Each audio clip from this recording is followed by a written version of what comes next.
নমস্কাৰ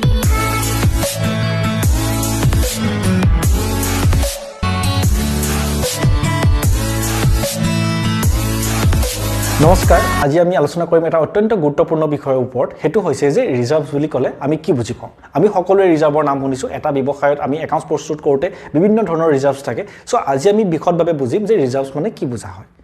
যে এটা ব্যৱসায়ত বহুত ফিউচাৰ আনসাৰ্টেইনিটিজ থাকে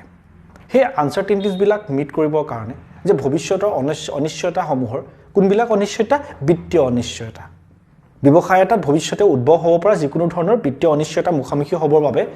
প্ৰত্যেক বছৰে ব্যৱসায়টোৰ প্ৰফিটৰ পৰা যি অংশ আছুতীয়াকৈ ৰখা হয় তাকে ব্যৱসায়ত ৰিজাৰ্ভছ বুলি কোৱা হয় মই এটা সৰু উদাহৰণ দিছো ধৰি লোৱা হক এটা সৰু পৰিয়াল সেই পৰিয়ালটো 10000 টকা ইনকাম গৰাকীজনৰ সো 10000 টকা ইনকাম যদি হয়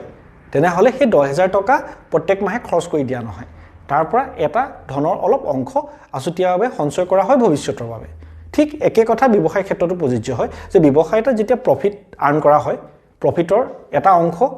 শেয়াৰ হোল্ডাৰ্ছ সকলৰ মাজত ভাগ কৰাৰ আগে আছুতীয়াকৈ ৰখা হয় সেই আছুতীয়াকৈ কি ৰূপত ৰাখে তাক ৰিজাৰ্ভছ ৰূপত ৰাখে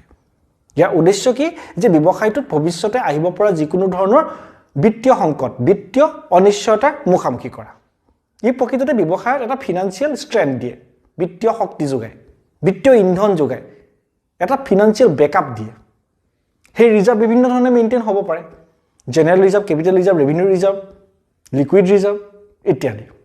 কিন্তু আমি এটা কথা বুজিম যে ৰিজাৰ্ভছটো কেতিয়া মেইনটেইন হ'ব যে যেতিয়া ব্যৱসায়ত প্ৰফিট থাকিব অৰ্থাৎ ব্যৱসায়টোত প্ৰফিট হ'লেহে ৰিজাৰ্ভটো মেইনটেইন হয় যদি ব্যৱসায়ত প্ৰফিট নাথাকে ৰিজাৰ্ভ মেইনটেইন কৰা নহয় এক্সেপ্ট কিছুমান এক্সেপচনেল কেছত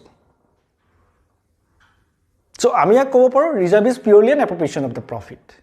আৰু ইয়াৰ উদ্দেশ্য কি যে ব্যৱসায়টোৰ ভৱিষ্যতৰ বিত্তীয় অনিশ্চয়তাসমূহৰ মুখামুখি হোৱা এইটোৱে হৈছে ৰিজাৰ্ভৰ কনসেপ্ট ৰিজাৰ্ভ কনসেপ্টৰ আৰু মূল বিষয়বস্তু আশা কৰোঁ তোমালোকে বুজি পাইছা যদি তোমালোকে বুজি পাইছা তেনেহলে ভিডিওটো লাইক কৰিবা চেনেলটো সাবস্ক্ৰাইব কৰিবা আৰু তোমালোকৰ বন্ধুসকলৰ মাজত ভিডিওটো শ্বেয়াৰ কৰিবা